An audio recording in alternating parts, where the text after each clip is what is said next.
with Hashem's loving grace, we're about to learn principle 10. The name of tonight's lesson is Divine GPS. You'll soon see why we call the lesson Divine GPS. So principle number 10 is all about Hashem's omniscience and divine providence. We're going to learn about divine providence tonight. Principle number 10, in the words of the Rambam, I believe with complete belief that the Creator, blessed be He, knows all the actions of every human and all their thoughts, as it is said in Psalm 33, verse 15, He produces the hearts of them all and discerns all their doings. So we can see that Hashem knows everything, Hashem controls everything. So this principle is our belief in Hashem's omniscience. Now, since His divine providence determines everything, no thought or utterance or occurrence in the entire universe can escape Him. Nothing can escape it. It all comes from Him. And nothing can escape Hashem. He knows everything that's going on, and a lot better than Google search. When I compare that Google search, what Google search knows and what Hashem knows. Get there. Okay, but let's talk about the GPS. Everybody knows what a GPS, people use GPS now. And this helps explain Hashem's omniscience. Okay, so if we wanted to learn about Hashem's omniscience, what it means, imagine that Hashem is the GPS in your car. Hashem is showing you how to get to your destination. Now, it's not only the GPS in your car, the GPS in your kitchen. Hashem, I want to cook for Shabbat. Okay, Hashem tells you what to do, when to do, now to peel potatoes, and to preheat the oven, and choose exactly what to do, when to do. Hashem, if you're a CPA, Hashem's in your office, okay, the order, the way you're going to work. Okay, do this guy's tax return up now, and then do this, and Hashem is with us, and it's certainly, for in the car, we want to go from point A to point B, our destination. Hashem tells us exactly how to drive. Okay, so I call the 10th principle, this is my own nickname, the GPS principle. And it's easy to remember because GPS, you know what that stands for? We said divine providence. What's divine providence? God's personal supervision over everyone. God's personal supervision, that's GPS. Okay, so you got it right there in the GPS. So this particular GPS, our spiritual GPS, God's personal supervision, it's really advanced. And let's see how advanced it is.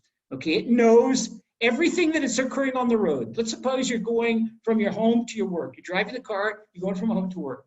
Okay, Hashem knows everything that's going on in the road. Okay, between your point of embarkation and your destination.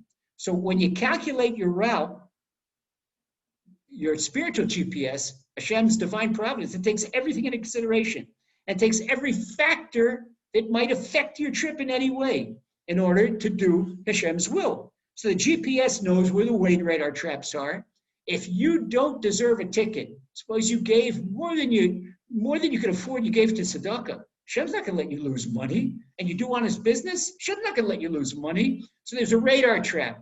And a radar trap, the cop, he's trying to make his quota. He wants to nail some people, and today he's going to nail people that are going 6 miles over the limit. 10 miles, oh, you're over the limit, that's it. The cop, he needs to turn in some quotas. As the commander said, you haven't given me enough traffic tickets this month. Okay, so it's the end of the month, and the cop wants to fill his quota. So Hashem's not going to let you get caught. Hashem will not let you get caught. So what does Hashem do? He puts, there's a radar trap on this road, take the alternate route. You're not going to do that because Hashem's going to take care of you. Suppose there is a careless truck driver on another route, and this careless truck driver has got one eye on the road and one eye on his text messaging, and he's not particularly paying attention. And the guy's swerving the truck from lane to lane, and you don't deserve to be in an accident. Hashem's not going to let you go on that road. He's going to also, your GPS will take you somewhere else. But it sees the tiniest details. Hashem sees the eyes and the hearts and everything with the thoughts of all the other drivers on the road, something that your GPS, your physical GPS can't see. Hashem's God's personal supervision, divine providence can see all that. Now, wait a minute, we're not finished yet. We're not near finished. The GPS, while taking you on your route, it has calculated that you've avoided nails on the road, potential hazards, jaywalkers that would be pedestrian hazards for you, and all types of perils that would ruin your trip or made you late. Not only that, Hashem is also controlling your GPS in your body, your heart rate, your breathing rate, everything. It's mind-boggling what's going on. Hashem is reminding you of, get that thought out of your head, put your eyes back on the road. Hashem is taking care of you personally. It's a mind-boggling GPS, okay? And this is all on a routine trip between your house and work, okay? Therefore, people, once as someone was with me, and I forgot whether it's New York or Miami, I was crossing the street, and somebody was with me, and I said under my breath, Hashem, let us get safely to the other side. And he said, well, Rabbi Lezer, you pray before you cross the street? I said, it's a foregone conclusion that we're going to cross the street safely? No, we got to invoke the divine GPS, get us safely to the other side. There's no conclusion. You wake up and you see what's going on with the COVID now. You stop and think. Dr. Zav, at 24 hours before he played basketball, the next day, he's on his way up a fiery chariot up to Shemayim.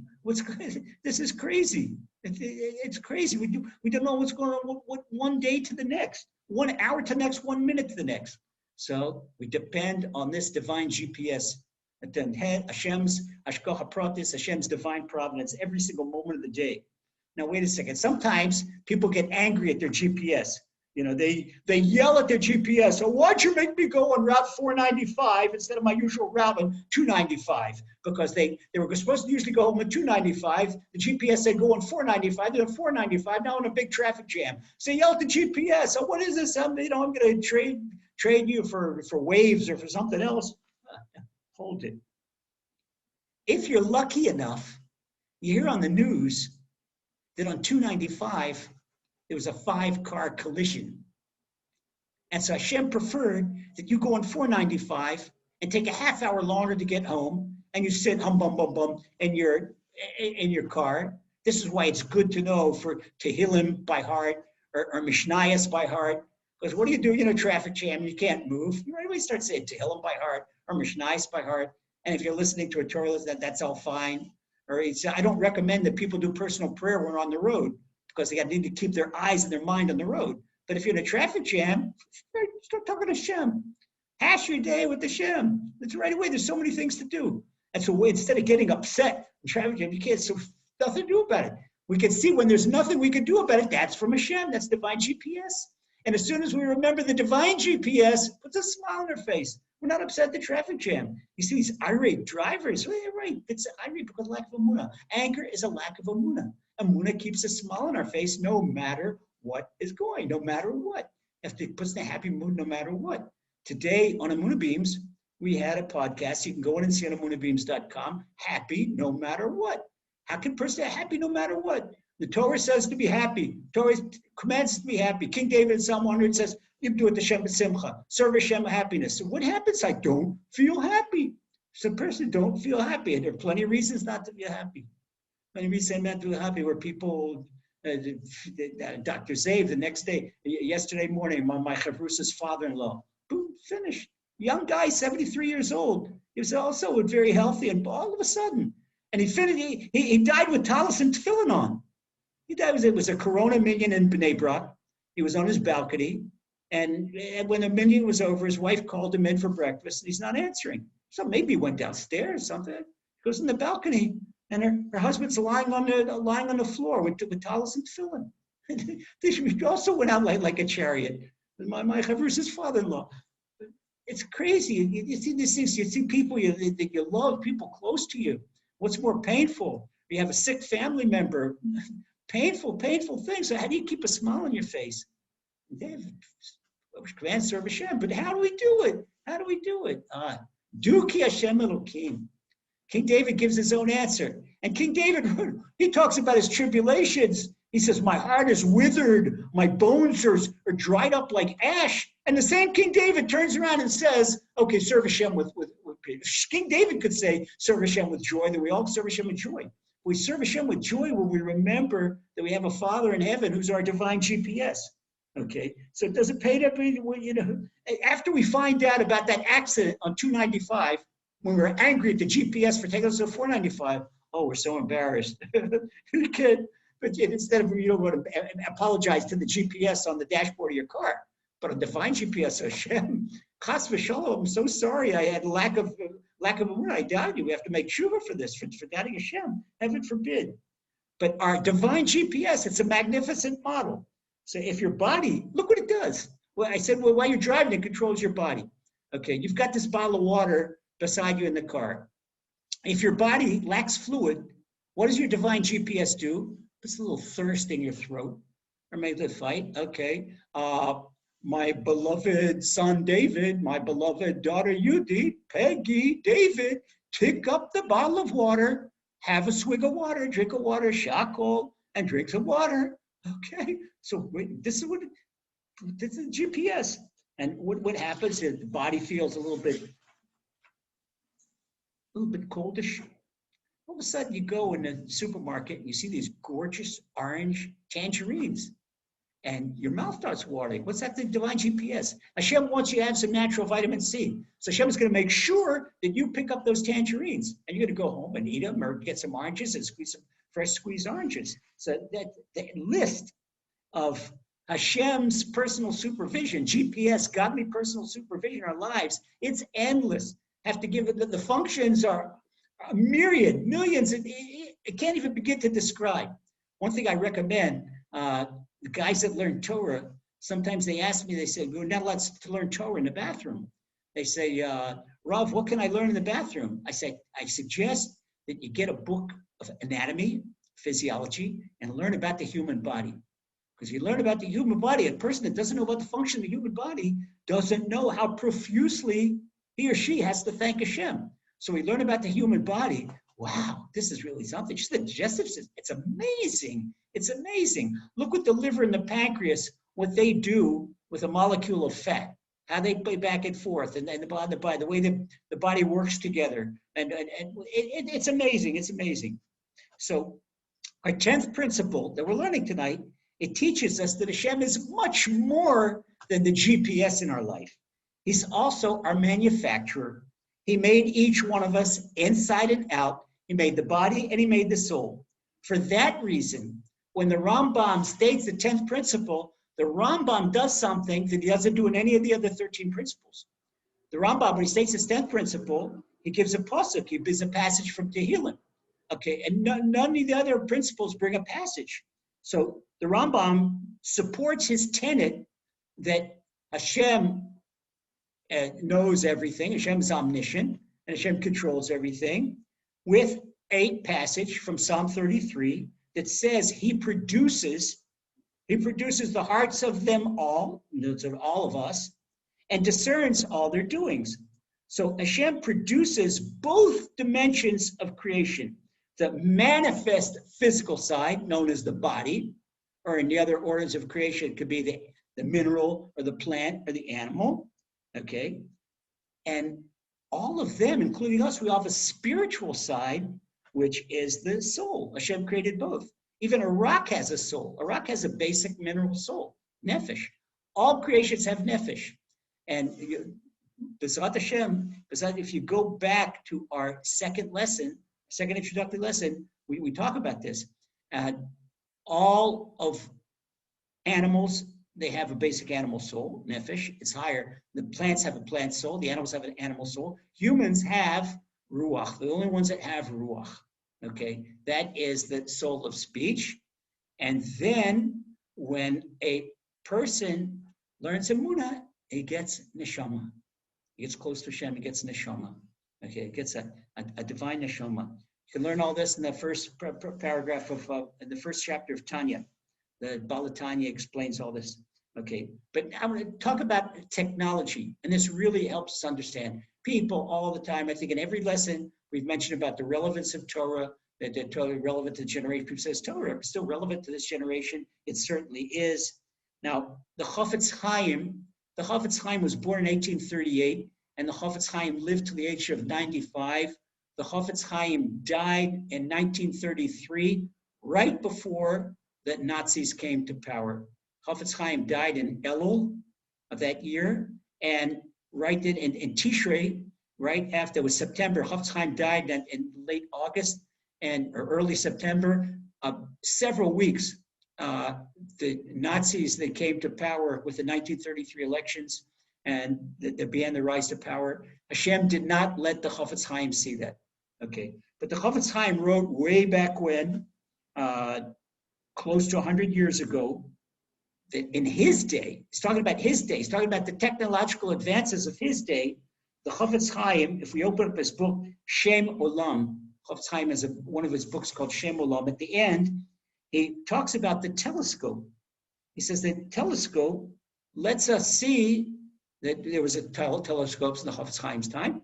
So the telescope lets us see more than the naked eye. Why did Hashem want the telescope to be created, to be invented? So that we humans would realize that the universe is much greater and more vast than we think it is. Okay, and the other thing, okay, we mentioned that Hashem vastness is in macro and in micro. So Hashem enabled the microscope to be invented so that we would see the intricate, tiny parts of a cell, and tiny parts, even get down to today's microscopes, even go down to chromosomes and DNA chain, so that we would realize the intricacy of Hashem's world in micro. It's mind-boggling. Okay, so when the Chofetz Chaim says that this is Hashem in each generation enables technology so that we get to know him better, and get to know him better, that the closer we get to Mashiach, the more technology. This is something that is written, the Chofetz Chaim over 100 years ago, close to 100 years ago. Okay, so at this point, when you take into consideration what the Chofetz Chaim teaches in Shem Olam in his book, think about what King David says to the wicked people. King David thinks that, he talks about the people that think they could get away stealing from people, a lot of wicked people, a lot of nasty people in the world. They think they can steal from people and get away from it. They can hurt people and get away from it. They can exploit people and get away from it. They can disenfranchise people and get away with it. Hold it. As if no one knows what they're doing. Okay. There's no one, the first thing that characterizes a wicked person is greedy. The person is his lack of Emuna. So King David, what does he say to them? He says, fools, when will you understand? He says in Psalm 96, he who, I think not 96, he says, he who creates the ear, shall he not hear? Hayotzel oizen alo yishma? Is King David asking? He who forms the eye, he shall not see? Hashem created the eye, but he won't see? Person's got to be totally inane not to think that. Okay, so Hashem's hearing and his sight, they record everything better than any search engine on the web and better than the most sophisticated surveillance system there is. Now, you take a satellite surveillance system and Google search, okay, they record and document everything, but only where they are looking. You have to point them in the direction to where they are looking. If they're not looking, in other words, if a person doesn't have a computer or a smartphone or access to Google, Google has no control. Google doesn't know where he is, doesn't know what he could be doing. And the same thing with a satellite surveillance. Okay, but see, even they have these really sophisticated, we'll talk about in a minute, the spy cameras that are up in satellites, unbelievable. But they have to be directed to look at something specific. Okay, so nobody knows what's going on in the entire world all at once in real time. Only Hashem knows that. That is that. Only Hashem knows that. And we learned this. The prophet Zechariah says it in chapter 4, verse 10. The prophet Zechariah says, Eidei Hashem, that the eyes of Hashem cruise the entire earth. The eyes of Hashem cruising all the time. It's all the time under surveillance, the whole world. Okay. And then King David comes back in Psalm 121 and says, that the guardian of Israel should never sleep nor slumber. Hashem is not taking a break. He's not on a coffee break, and he's not taking an afternoon nap. Hashem sees everything. So the closer we get to Mashiach, like the Chofetz Chaim teaches us, the more Hashem enables the revolutions of technology to help us realize principle number 10, the concept of divine providence and omniscience. Okay, so by observing the creations, we learn more about the Creator. This is the good news. And this is what really should make us happy. Not that our lives become easier and more convenient, but Mashiach is closer. Okay. You know who else said this? Rabbi Nachman of Breslov. Rabbi Nachman of Breslov, he started Likutei Moharan, the beginning of his teachings. He said it right off in the first part, Torah 1. In the first part, Rabbi Nachman of Breslov said that each of us is obligated to look for the divine wisdom in each creation. Because that divine wisdom in each creation, we connect to it, we get closer to Hashem. So if we take Rabbi Nachman and the Chafetz Chaim together, both concepts, when we observe the divine wisdom in Google search, we get closer to Hashem. If Google search, anything I plug in there, they come up with a whole printout and tell me exactly what I'm looking for. Whew, what a Shem. It's like when we learn in Pirkei Avos that everything a person does, it's all written in a book. It's all there. It's all recorded. Okay. So the human brain is really stronger than Google search, because Google search is like a pack mule. It's a pack mule. The human brain can reason. If you would take Google search, it could not compete with the brain of Rabbi Akiva Eger or the brain of the Chasam Sofer, or even the brain could come recently, the brain of the Lubavitcher Rebbe.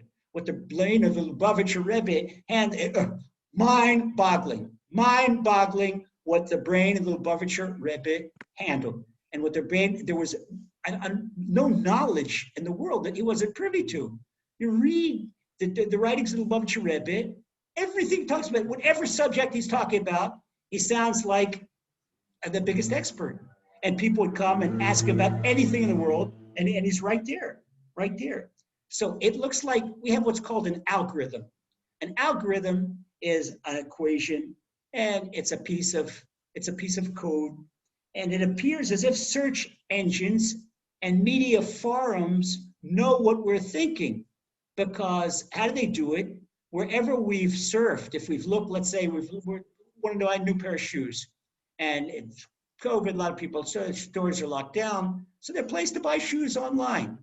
Okay, so if you've searched in one or two online shoe stores, notice that now when you go back and search on Google or anything, you get automatic shoe commercials coming up on your computer screen. You say, what? Google knows what I'm thinking? No, Google doesn't know what you're thinking. Google takes the history of where you've been and with an algorithm predict what you are likely to buy. Okay, but that's not thinking. That's guidance. It's stacks of electronic data. Okay, and this is really a back of electronic mule.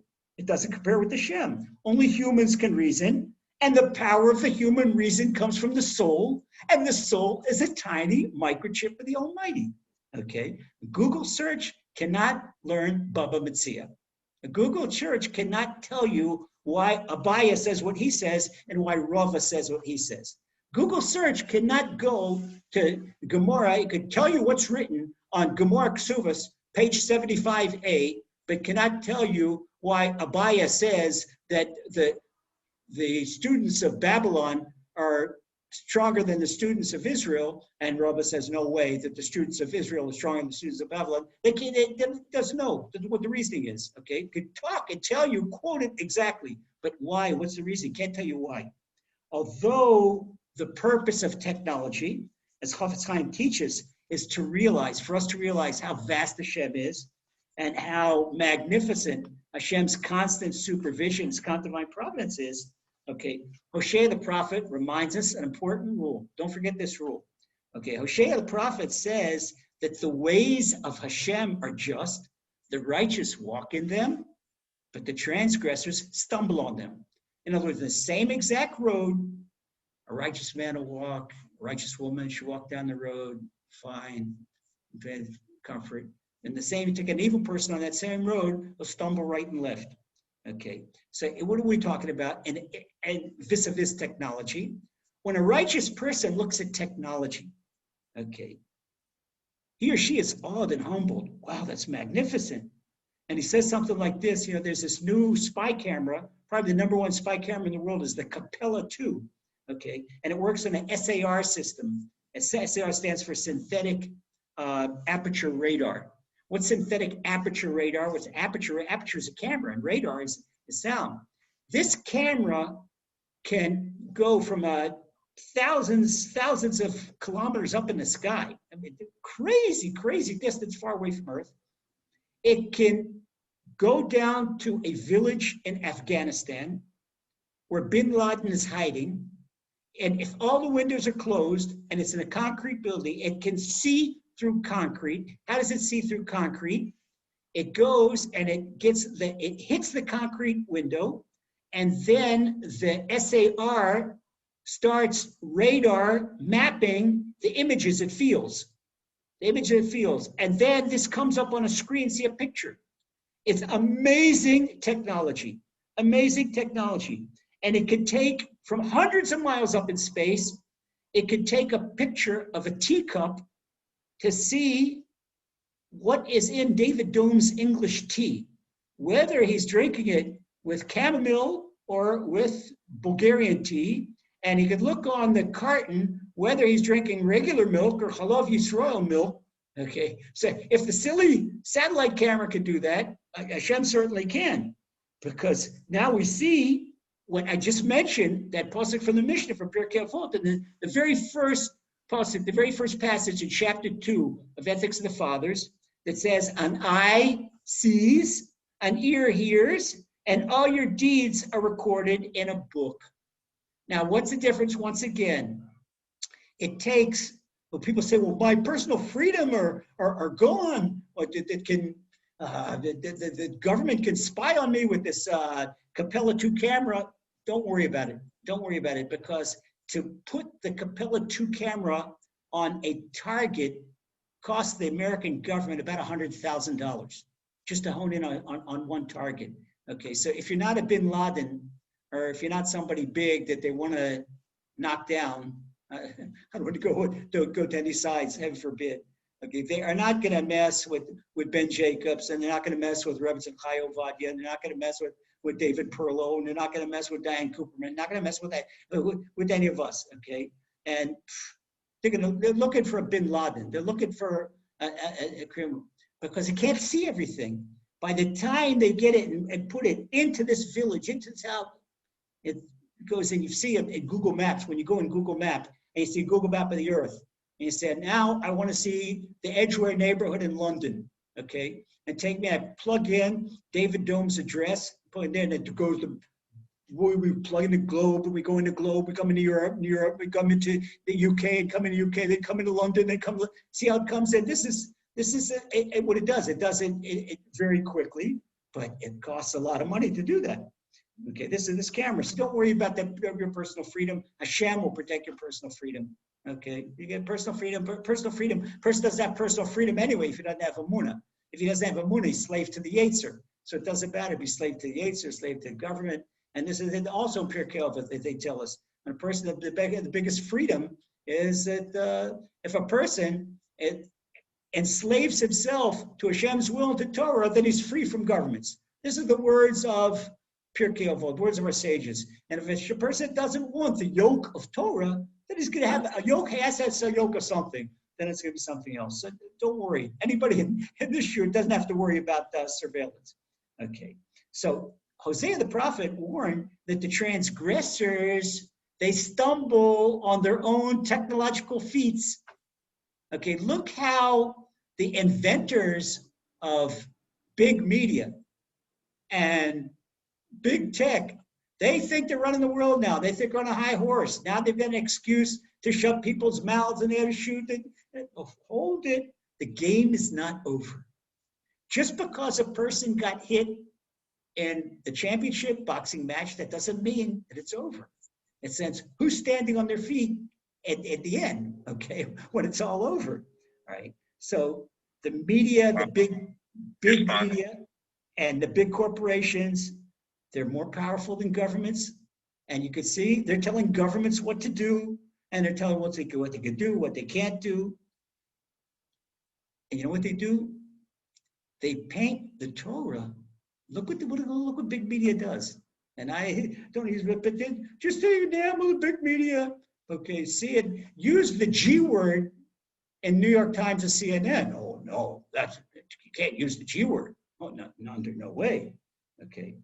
But they're just as inane as the people in the Tower of Babel. They think they've got the big tower, or we've got now big media and big tech, and we're smarter than Hashem, and chas v'sholom, we don't need Hashem. And with this week's Parsha, what does Pharaoh say to Moses? Who is Hashem that I should listen to him? There's big tech and big media. Who is Hashem they should listen to? Whether something is honest, something is dishonest, something is just, they don't care about justice. They care about padding their pockets. They care about their power. Their mouths are seized, their mouth with power. So hold it. Do you notice that these people are also the global trendsetters of moral decadence? Who is the champion of all these things? Okay, well, I don't want what a person does behind closed doors. Do what you want behind closed doors. Nobody's telling you what to do. You've got next week, the 11th principle, we're learning about free choice. Okay, Hashem doesn't take away your free choice. Laser Brody can touch your free choice. Do what you want behind closed doors. But as soon as you flaunt immorality in a parade out in public streets, and my grandchildren have to see this, that's my liberties. I don't want my grandchildren to be exposed to public immorality. Okay, but governments do that. And moral decadence, hold it, we're not finished.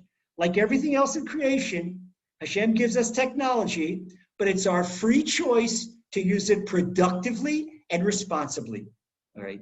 So to help us internalize the 10th principle, before we go to questions and answers, I'm going to tell you two stories about two true stories. I know these firsthand, both stories, about divine providence, and it's a mind-boggling the way Hashem runs this world.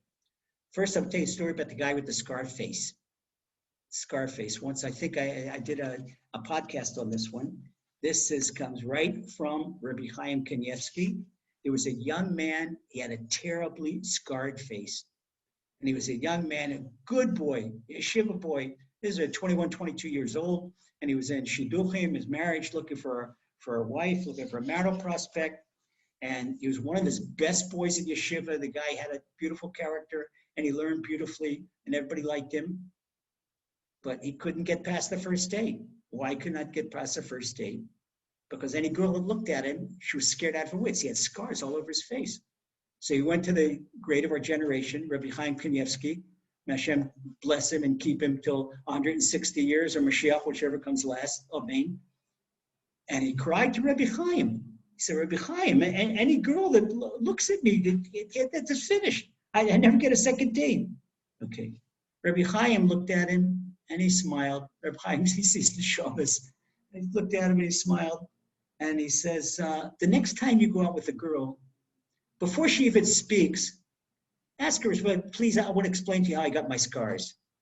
He says, Rebbe, what are you talking about? If I just tell you that story itself will scare her away. Chaim said, listen, it's going to be okay. Okay. So Reb Chaim Kanievsky Shlita, he reassured the young man, and the young man was smart enough to take the Rebbe's advice. So on the next date, he was a shidduch arranged for him. The next date, he says to the young lady, he says, excuse me, I know it's ladies first, but I want to explain something. He said, do you remember a few years ago in Yerushalayim, it was what's called the knife intifada. There was a knife uprising. It was really dangerous on the streets of Yerushalayim, that Arabs were going around and stamping rampages, that the qadis and the mosques, they were rousing them up. You know, the biggest thing they could do was to go around stabbing Jews. Well, this young man was walking home from yeshiva. He learned in the old city near the Kotel. And he was coming up the streets and he going out of the Jaffa Gate. And he heard this terrible scream, a young girl screaming. And he told the young girl, he says, listen, I wasn't in the army. I've been in yeshiva all my life. And I'm not a fighter and I'm not a hero. But I heard this scream. And I started running in the direction of the scream. And all of a sudden I saw an Arab wielding a knife in the face of a young girl. I didn't even think twice. I jumped on him. So he jumped on, the young yeshiva boy, he jumped on the Arab. And meanwhile, the girl ran away. Well, the Arab turned around, took out his knife, and he slashed this young man across the face. Heaven forbid. And anyway, he fought like a lion. Hashem saved him. He had unbelievable power. Hashem gave him power till the Arab finally ran away with his knife. But he left bleeding. They found him. They took him to the hospital. He had operation after operation, but every operation just made him look uglier. And he says the Arab could have killed me, but that. And we started thinking, he flashed back about how the Arab could have killed him. He said to her, you know, I'm sorry. I know that I'm ugly to look at, but I don't mean to upset you with my story. It's scary, but Rabbi Chaim Kanievsky, he told me to tell it. Meanwhile, I see this girl's got tears running down her eyes. She's got tears running. He says, I'm sorry, I scared you. Did I scare you? And then her lips started quivering and she broke out crying. And the man was really upset. The young man, oh my goodness, it's scared. This is something it's against the Torah to scare another person. She says to him, I was that young girl. I've been looking for 6 years who that guy was to thank him. And here it is, Hashem put them together. So here's the young girl. He saved her life. She didn't see the scars. She saw her hero. She saw her Bashert. Okay, he was maybe 15 or 16 when he did that. And she was a year younger than him. For 6 years, she couldn't find who that was. And here, Hashem put them together in a shidduch. And, unbelievable. And this is Rabbi Chaim Kanievsky. This is right from him. So that's how Hashem shows you every single detail in life. Sometimes people complain that they've got some kind of disadvantage. It's not good for shidduchim. It comes from Hashem. It's time to bring you to your right soulmate, or to the right place of work, or somebody loses a place of work. It's all Hashem's providence, divine providence, Hashem's GPS, and all for the best. I want to tell you one more story before we go to questions. Give everyone a chance to ask questions. Once again, as David reminded you to be in this shiur, if you want to ask a question, you raise your hand and recognize and go one by one. Okay. Right here in Ashdod, I live, about, by Katyusha, it's 34 seconds. By road, at night where there's no traffic jams, about 19 minutes to Gaza. You get in your car, 19 minutes in Gaza. Okay, it takes 10 minutes to get to Ashkelon, and another 9 minutes down the road from Ashkelon, we're in Gaza. Okay, so Ashdod has suffered quite a bit in the past from rocket fire from Gaza. Okay, but we're lucky. Hashem gave us technology. Hashem gave us our red alert advanced missile system. And the great thing about this missile system is it's capable of sensing a rocket as it's shot. As soon as it's fired in Gaza, the radar senses it, and the radar feels, okay, it's going to come to Ashdod. So the siren goes off in Ashdod. It's even more sensitive now. It can tell whether it's aimed for the city or it's going to go out in the sea. If a rocket goes that's going to hit out in the sea and not endanger anyone, then the siren doesn't fall. If it's going to go out in some field away from the populace, it's not going. The rocket doesn't sound because it's not to scare people. People really get scared, and a lot of times people get injured running to the bomb shelter because in Ashdod, when you hear the rocket siren, you've got 34 seconds to get to cover.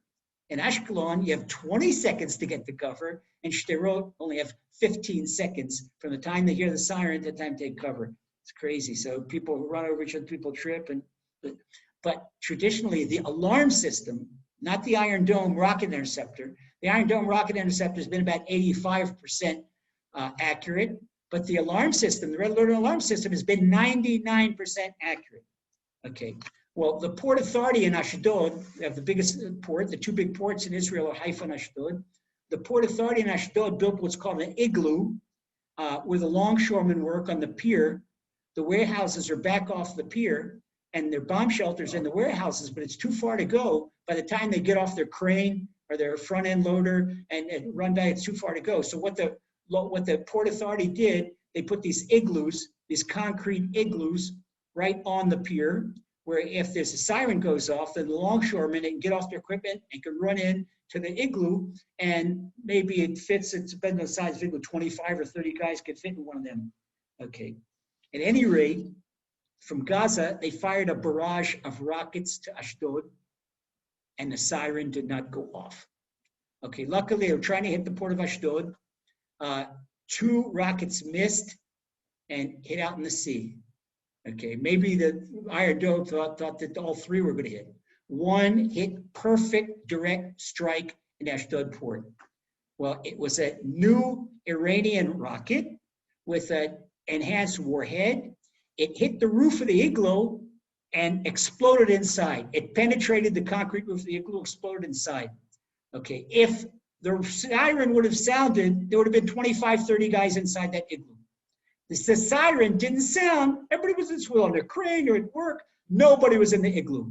This is Hashem's divine providence. The one time that the siren didn't work, it saved lives rather than lost lives. This is Yishtabach Shmo. Thank you, Hashem. Hashem's magnificent divine providence that predominates over every phase of our life, and it's more sophisticated, the most sophisticated alarm system.